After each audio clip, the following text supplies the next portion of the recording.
Kalau mau jujur, kita ini sebenarnya hampir tidak mungkin mata kita ini semua tertuju kepada Yesus. Hampir tidak mungkin. Bukan berarti tidak ada, tapi sedikit sekali. Mata kita ini sudah terlanjur terpesona dengan dunia yang begitu indah. Mata kita ini sudah terlalu terbiasa melihat segala sesuatu yang menyenangkan bagi dirinya. Jadi kalau berbicara mata yang tertuju kepada Yesus, maka tadi saya bilang ini terlalu bombastis.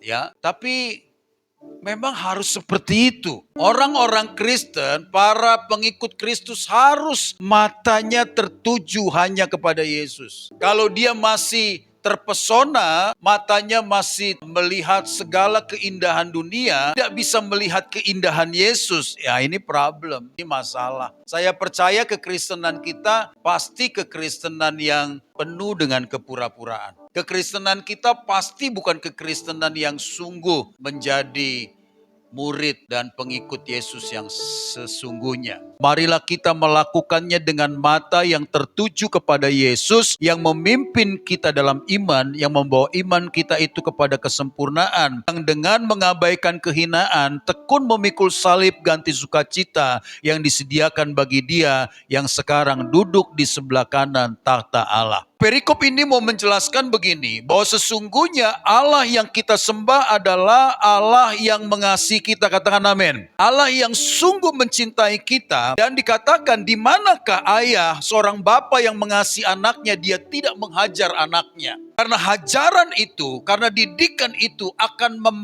mendatangkan sukacita. Memang ketika hajaran itu diterima, itu tidak mendatangkan sukacita tapi duka cita. Tapi akhir dari semua itu, karena semua mendatangkan kebaikan, pasti akan mendatangkan sukacita di akhirnya. Jadi orang-orang yang dikasihi Tuhan itu dihajarnya. Terima kasihlah kepada Tuhan.